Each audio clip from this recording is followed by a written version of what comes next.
So part of the order that I'm getting to build my director's monitors came in. So this is the cage that's gonna go on the iPad. I got the small rig, 50-watt battery. Kind of stole this idea from S. He has a similar setup.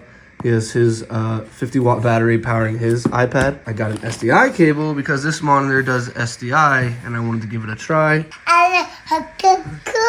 So here it is with the cage on there. So I went with the Axoon cage. It's called the Power Cage 2. This one has an NPF battery slot that comes with it. It's all made of metal. It feels really solid. But I have an NPF battery to D-tap adapter coming in. So basically this will turn into a V-mount port, and that's where the 50 comes in. I'll put this on there, and it'll basically be like this. Kiki Baba, I'm Kiki Baba. So I started looking at the piece that this came with and realized the back could be taken off, which is the part that clips into this. The other thing I can do is basically just take this and take this hinge off that they give you, because I don't need that, and then just Velcro that on there. It'll be a lot slimmer than having this piece, then an adapter, then the V-mount. All right, I got it to work. So we just used a little bit of Velcro, stuck it on there. Much slimmer profile than having a couple of adapters. So it's on there really good. Like, you could just sit there and hold it like that if you wanted to. So here's a handle I got for the iPad. The actual it actually feels nice. Like, it's plastic, but it has like this rubber coating on it. So I'm gonna go ahead and use the battery eliminator that I've been using just because I like it and it feels pretty secure. Definitely a heavier monitor. With the Shinobi, this thing used to just sit up just fine, and maybe it's the carpet, but this is definitely being pushed forward, so, and it just feels a lot front heavier. Screen already is super responsive compared to the Shinobi. So it has an S-Log 3 to Rec 7, so that's kind of nice. Now it's time to see how good it transmits to the iPad. That's the whole point of getting this monitor, was that this could become a director's monitor. All right, so theoretically, this should work.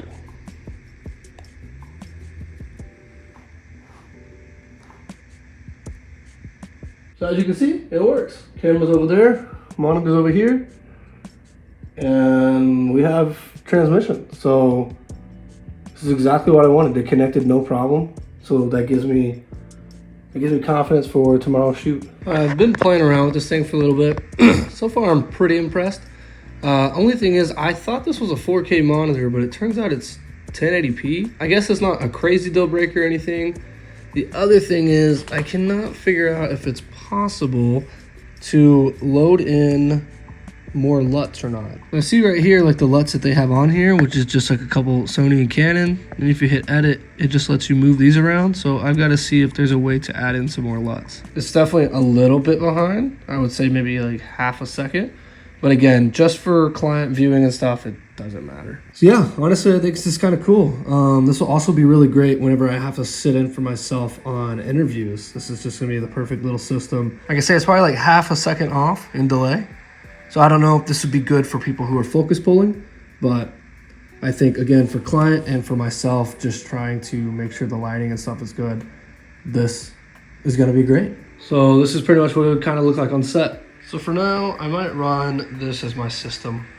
This is a small rig video tripod I got a long time ago when I was doing a lot more traveling than I do now.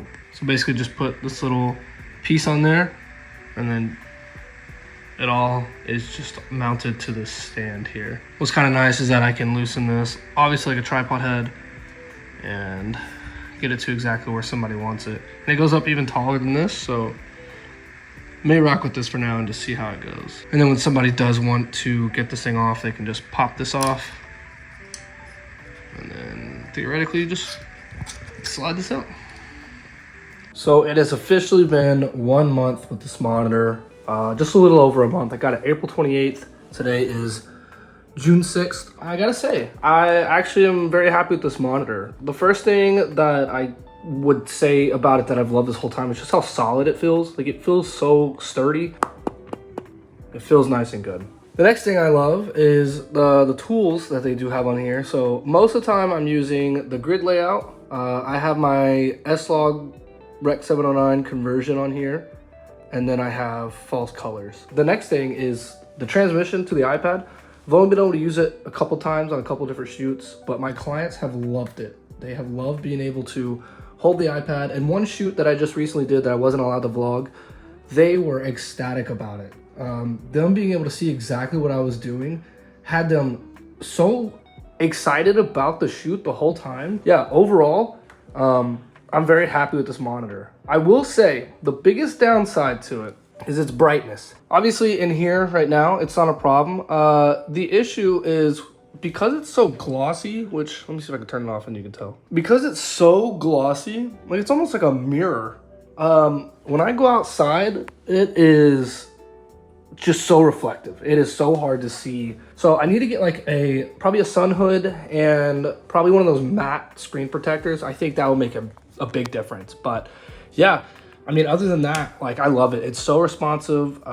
You can see how fast it turns on. Like it doesn't take long. I think it probably takes maybe 6 to 7 seconds, which 9 times out of 10, this is gonna beat it by like twice the speed. Yeah, I just love that it has 2 functionalities of being a monitor when I just need it to be a monitor, but then also being like a director's monitor transmission when I need it to be that as well. So all in all, I do recommend this monitor.